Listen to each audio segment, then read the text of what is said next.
as language arts teachers, we often feel we need to balance various components of our discipline. And so we have literature that we teach, we have grammar, vocabulary, and writing, and lots of different types of writing. And in the past, my class has always been very literature driven. And the writing I've done has been around the literature. So it's been reflective, or it's been critical essays.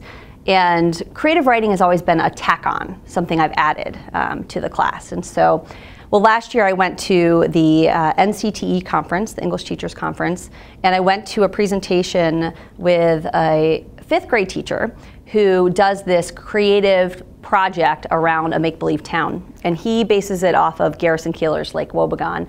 And he described this as being the pinnacle of the year, the most exciting thing, that the students were so into each other's characters, into the project, that they went on and they created radio shows, and it was, the engagement level was very high. And I thought, this is something I can do.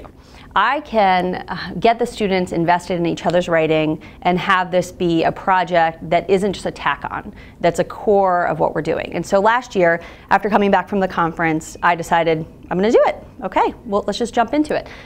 So we had also just gotten the iPads, and we were piloting them.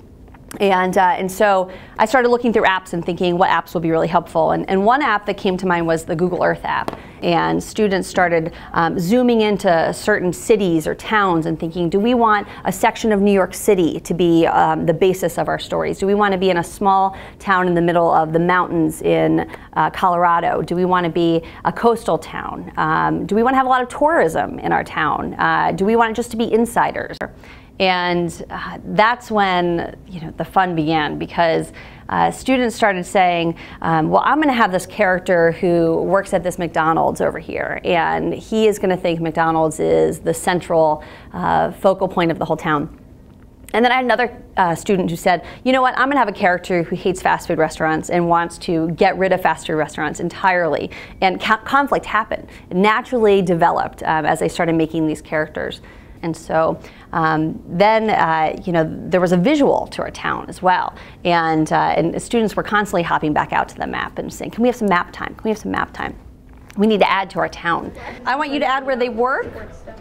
If they have an adventure somewhere, I want you to put it on their map. And then we started writing. And we started off with small prompts. I'd give them a prompt of, okay, find a character who goes on a walk and describe their walk. And then we'd go out to the map and we'd add their walk, Samantha's walk, ... And they would describe the reason that Samantha's on the walk and why she's walking. And by the time we had done all this, they were ready to write stories. I didn't even have to really prompt them very much. I gave them a small graphic organizer to help them think through their conflict, the resolution, and I said, go. And we've already finished story 1. And I've just started grading them. And I also didn't give them too much of a page requirement. I said 2 to 3 pages is probably about what you need to accomplish what you want to accomplish. Almost all of them are over 5 pages.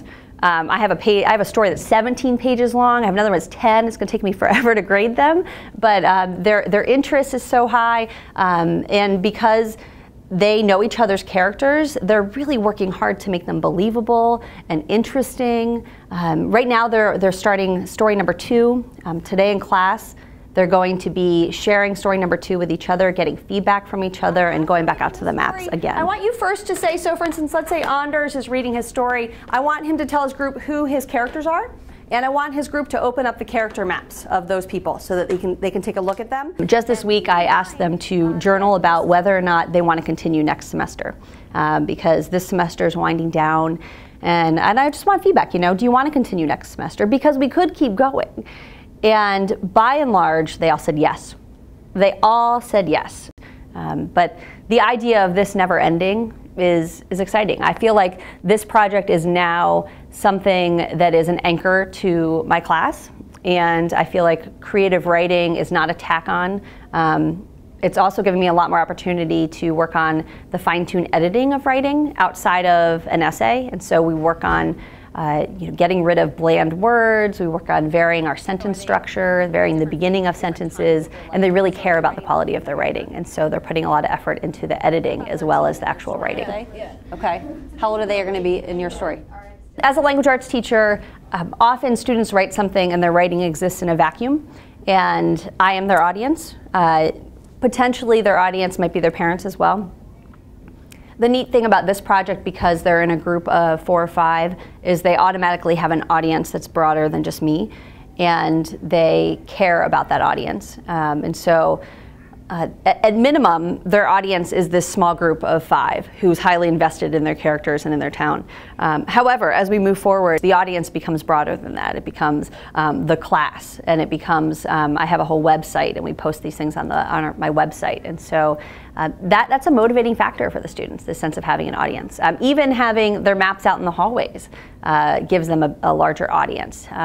It's really interesting. Last year when I did this, I didn't put the maps in the hallways, and the students didn't spend as much time on their maps, but because they're public, they care deeply about their maps. And I tell them the map is not graded. The map is not a part of your assignment. It's a writing project, but yet the map is the idea generator, and the character webs that they do are the idea generators, and because of that, the writing just flows. It comes naturally, and the audience is a motivator for them as well. A little while where she meets her friend Adelaide.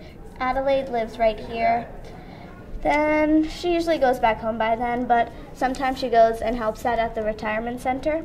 So at this point, I'm reading stories, and in the past, when I read 7th graders creative writing, it's sometimes challenging to read, and not the stories aren't very well developed, and it can be a bit of an arduous task. And however, this time when I'm reading their stories and grading them, they're fun. Not only are they fun, there are a couple of them that made me cry.